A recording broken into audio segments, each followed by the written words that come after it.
जलन। ममता बहुत ही सीधी और प्यारी लड़की थी। वहीं सुनील एक सरल और आगे बढ़ने की सोच रखने वाला लड़का। सुनील, बेटा सुनील कहाँ है? अरे जरा एक गिलास पानी तो दे दो। हाँ माँ, अभी आया। क्या माँ, पानी तेरे सर के पास ही तो रखा है। क्या हो गया है, तबीयत खराब है क्या? अरे नहीं नहीं, वो उठने का मन ही नहीं कर रहा था तो देखा ही नहीं। वैसे क्या कर रहा है? यहाँ बैठ ना मेरे पास।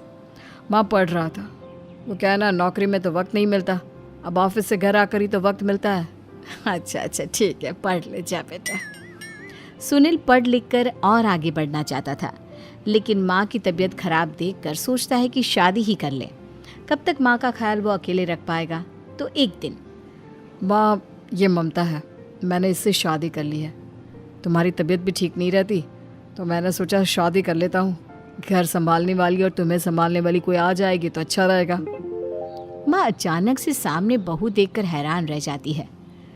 बेटा ये क्या बात होती है? न बैंड, न बाजा, न दहेज, न शगुन, ऐसे कैसे बहू आ गई?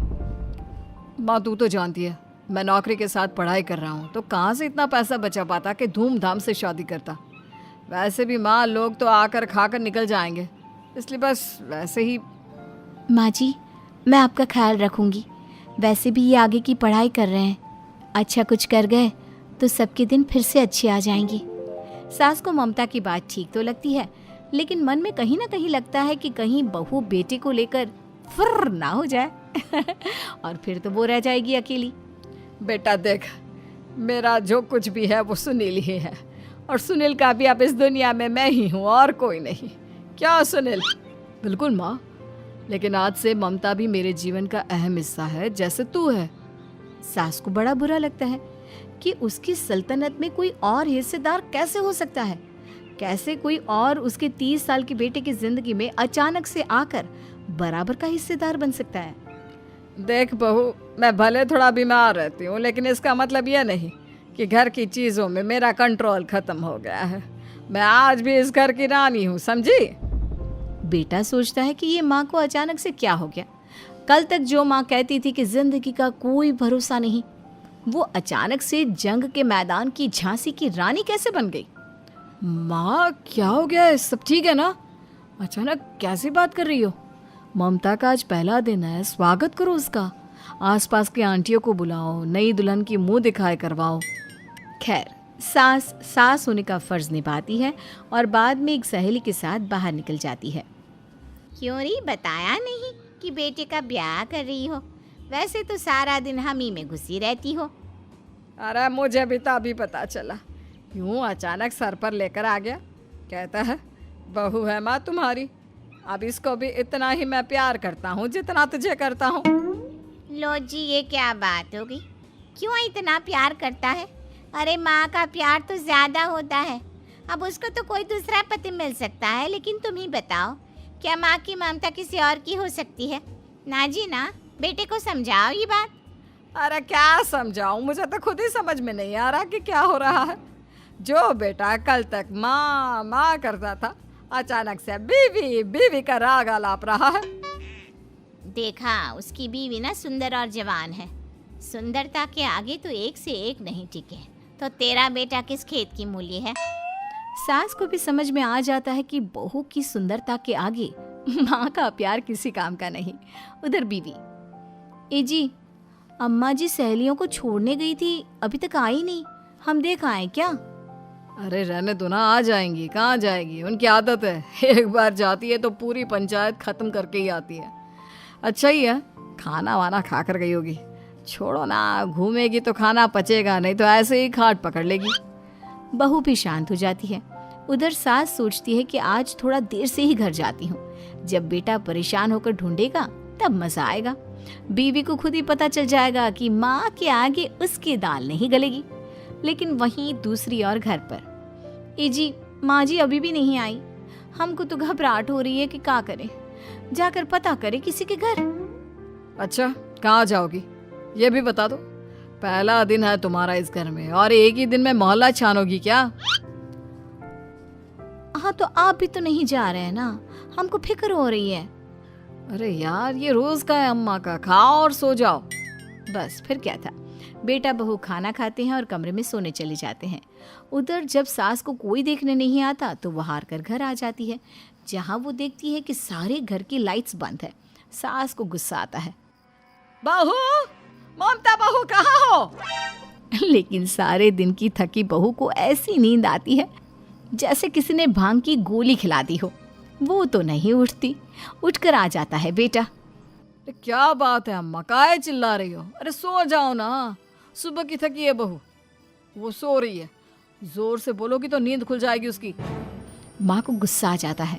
फिलहाल तो सो जाती है, लेकिन मन ही मन ढेर सारा जहर बहू के लिए भरा होता है।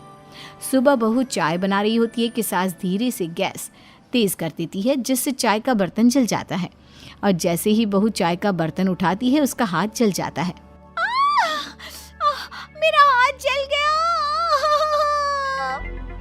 वो जोर जोर से चिल्लाकर इधर उधर भागती है कि सास थोड़ी देर में उसके हाथ में पानी डाल देती है।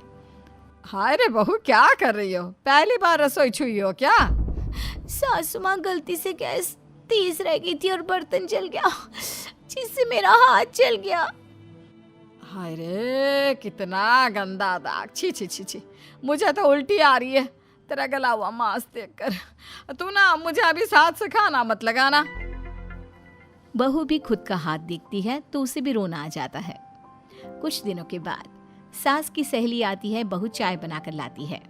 उसके जाने के बाद सहेली कहती है, बहू की सुंदरता ऐसी है कि कोई भी दीवाना हो जाए। वैसे तेरे बेटे का क्या हाल है? अरे वैसा ही है, बहू के पीछे लट्टू। क्या करूं, कुछ समझ में नहीं आ रहा। मैंने तो बहू के चेहरे पर दिवाली के पटाखे की चक्री फेंक दी, उसका पूरा चेहरा जल गया। अब देखो ना रही सुंदरता, और ना ही अब मेरा बेटा उसे पूछता है। अरे अब तो वो उसे छोड़कर दूसरी भी देखने को बोल गया है मुझे। बहू सारी बात सुन रही होती है। आंटी एक बात बताइए, क्या भरोसा है कि दूसरी सही आए और आपके अनुसार रहे? देखिए आंटी, मेरी सासू माँ को गलत बात सिखाने की जरूरत नहीं है। हमारा परिवार साथ में खुशी से रह रहा है। देख बहू, मेरी सहेली की बेइज्जती ना कर, वही अच्छा रहेगा तेरे लिए, समझी? बहू नहीं मानती है। वो बार बार उनकी सहेली को घर से निकल जाने को कहती है। तभी सास की सहेली पास के चूल्हे से लकड़ी लाकर बहू के चेहरे पर लगा देती है। बहू जोर जोर से रोने लगती है। अरे ये क्या कर दिया? मैंने कहा किया, ये तो तूने किया। तू ही नहीं चाहती थी कि बहू बेटे के साथ रहे, भला मैं क्यों करूंगी? मैं तो चली, निपटो अब। बहू रो रही होती है, दर्द से चिल्ला रही होती है, लेकिन सास उसे डॉक्टर के पास नहीं ले जाती। तभी पति आता है। क्या हो गया ममता? ये दाग कैसे लगा? तुम कैसे जली? ममता कुछ नहीं कहती, बस दर्द से करा रही होती है। पति माँ की तरफ देखता है। हो ना हो माँ, ये पक्का आपका काम है। आप ही ममता से जला करती थी ना। देखना माँ, अब पुलिस आएगी, केस बनेगा, लेकिन पहले मैं ममता को अस्पताल लेकर जा रहा हूँ। सभी अस्पताल जाते हैं, जहाँ डॉक्टर ममता की सास से कहते हैं, आपने तो नहीं जलाया ना बहू को? अब ममता की सास के तो पसीने छूट रहे होते हैं। वो घबरा कर कहती है, ना ना डॉक्टर साहब, कैसी बात करते हैं? हम क्या जलाएंगे अपनी बहू को?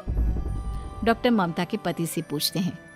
देखिए, क्योंकि ये ससुराल में जली है तो मामला पुलिस का बनता है, तो आप पहले पुलिस को बुलाइए, तभी इलाज पूरा होगा।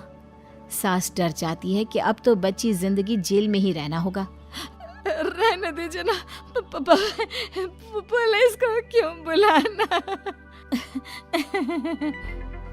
सारी हंसी खत्म हो जाएगी जब पुलिस के डंडे पड़ेंगे। बहू को जलाना भले ही बहुत आसान हो, लेकिन उसके बाद सारी जिंदगी जेल की हवा खाना। सास डर जाती है। पुलिस आती है। पास लेटी दर्द से करा रही ममता स्टेटमेंट देती है। तो क्या हुआ था? कैसे जली आप? ममता पास खड़ी सास को देखती है। बेटी बताओ, कैसे जल गई तुम? ओए, काका का किरण वाली शाहरुख, चुप, बिल्कुल चुप। सास चुप। सभी इंतजार करते हैं कि ममता क्या बोलेगी। जी मैं खाना बना रही थी, लकड़ी उड़कर मेरे ऊपर गिर गई और मैं जल गई। सास बहू की बात सुनकर रोने लगती है। देखा माँ, कितनी समझदार है ममता। ये चाहती तो, हाँ बेटा, ये चाहती तो मैं आज जेल में होती। मुझे माफ कर दे, मैं आगे से अभी कभी ऐसा नहीं करूंगी। बहू के साथ मिलकर रहूंगी, मुझे माफ कर दे।